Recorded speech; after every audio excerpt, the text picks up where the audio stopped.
झुंझुनू के गांव टीटनवाड़ में मुख्य सड़क पर कारगिल शहीद श्रीपाल सिंह शेखावत की प्रतिमा गांव के युवाओं और यहां से गुजरने वाले हर शख्स को देशभक्ति की प्रेरणा दे रही है और बता रही है कि देश की हिफाजत के लिए अगर जान पर बनाए तो इससे भी पीछे नहीं हटना चाहिए। शहीद सूबेदार श्रीपाल सिंह 8 ग्रेनेडियर्स में तैनात थे। उनकी यूनिट को मैदान में जाने के लिए निर्देश दिए गए। उनकी यूनिट अपने अपने मोर्चे पर आगे बढ़ रही थी। इस दौरान दुश्मन ने ऊपर से उन पर और उनके साथियों पर हमला करा। बम गिरे, इससे कई जवान शहीद हो गए। श्रीपाल सिंह भी उनमें से एक थे।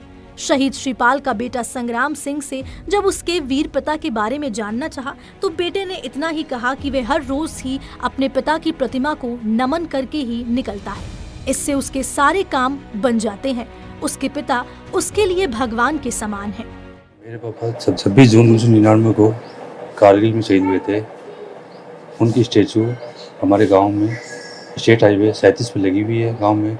अब आने जाने में उनसे हर साल वहाँ प्रोग्राम करते हैं 26 जून को और 26 जनवरी 15 अगस्त को हम वहाँ सेंट्रल का प्रोग्राम करते हैं। और मुझे मेरे पापा पर बहुत ज़्यादा गर्व है। हम भगवान से यह उनका आशीर्वाद हम पे बना रहे। यही नहीं, गांव के लोग भी अपने अच्छे काम करने से पहले शहीद श्रीपाल सिंह शेखावत की प्रतिमा को नमन करते हैं, एक देवता की तरह से पूजते हैं। शहीद श्रीपाल सिंह की पत्नी ज्ञान कंवर खुद को 7 जन्म साथ देने का वचन देने वाले पति के वचन तोड़ने का मलाल नहीं रखती। बेशक वे पढ़ी लिखी नहीं, मगर देश के लिए बलिदान के मायने वे अच्छी तरह समझती है। 28 जून 1999 को जब पति की पार्थिव देह तिरंगे में लिपटकर घर की देहरी पर लौटी, तब ज्ञान कंवर की गोद में छोटी सी बच्ची सोनू थी। बेटा 5 साल का था। पति की शहादत से अकेली हो चुकी ज्ञान कंवर हिम्मत नहीं हारी। खुद स्कूल नहीं गई मगर बच्चों को पढ़ाया। बेटा संग्राम सरकारी नौकरी पर है। अब घर में किसी तरह की कोई दिक्कत नहीं है। अब घर आसानी से चलने लगा है। सभी बच्चे अच्छी शिक्षा पा रहे हैं। मुझे अपने दादा साहब पे गर्व है। वो 26 जून को शहीद हुए थे। मैं क्लास 5 में पढ़ता हूँ। मुझे अपने दादा साहब पे पूरे देश को गर्व है। मैं बड़ा होकर इंडियन आर्मी में जाना चाहता हूँ। देश का नाम रोशन करना चाहता हूँ। इस छोटे से बच्चे ने अपने शहीद हुए दादा के बारे में जो कहा वो संकेत है इस बात का कि वीरता इस परिवार की रगों में दौड़ रही है। वीरांगना ज्ञान कंवर बताती है कि जब उनके पास श्रीपाल की शहादत की खबर आई तो यकीन नहीं हुआ। 26 जून को श्रीपाल सिंह शहीद हो गए थे।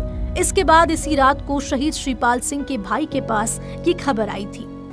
रात में फोन आयो, रात में पता चले। सुबह फोन में बड़ा गाँव फोन करने गया 2 बजे जो फोन उठाए जब बड़ा गाँव में मैंने ATM देख के ST लेना पाछो मेल दियो और फिर दोबारा और फोन करो जब बोलिया साहब तो है नहीं। साहब कट गया कि साहब तो पता को नहीं गए।